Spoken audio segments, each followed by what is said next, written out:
Yung mga pagkakataong wala kang maalala, yun ang mga pagkakataon na nagiging Roxanne ka. Mukhang nasobrahan niyo tayo kagabi. Nagpili po tayo, tapos hinatatakan ko. Hindi. Magaling na ako eh. Wala naman po akong maalala eh. Gumawa ka ng isang personality. Yun yung alter mo, si Roxana. Hindi. Hindi. Hindi. Magaling na ako. Magaling na ako. Hindi pwede mangyari to. Hindi. Sige po, Dok. Hintayin ko na lang kayo. Salamat Derek? po. Derek, Oh. si Doc Fords ba yung kausap mo? Oo, siya nga. Nag-schedule kasi ako ng appointment, Lourdes, para ma-check naman niya si Rodora. Nakakatakot kasi, di ba? Parang lately, iba yung kinikilos niya eh. Derek, tama yan. Mabuti na rin yung nakakasigurado tayo na maayos ang lagay ni Rodora. Sandali lang, sabihan ko siya para makapag-ayos na siya, ha? Teka, Lourdes.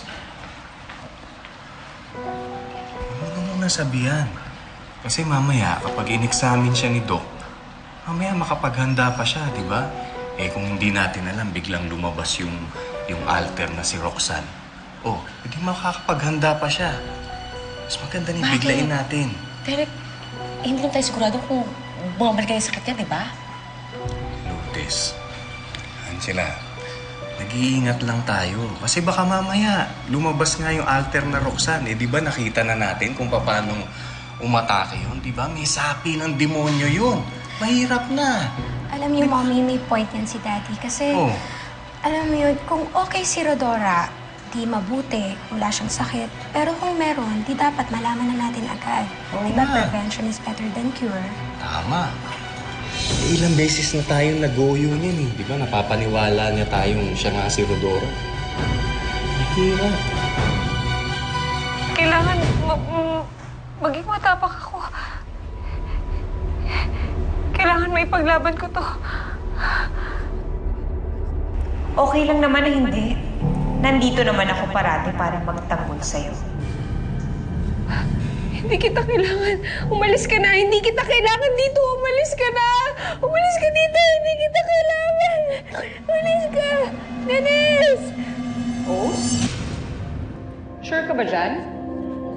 Eh, ang gulo kaya ng buhay mo nung wala ka. Ang bait-bait mo kasi. Madali kang magpatawad.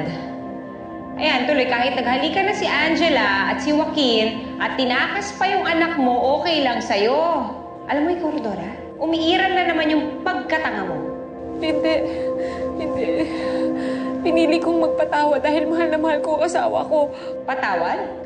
Rodora, sigurado ka ba dyan sa sinasabi mo? Sige nga, kung totoong nagpatawad ka na, hindi mo ba talaga naiisip yung halik ni Joaquin at ni Angela? Tama na. Tama na. Ayoko nang marinig. Tama na.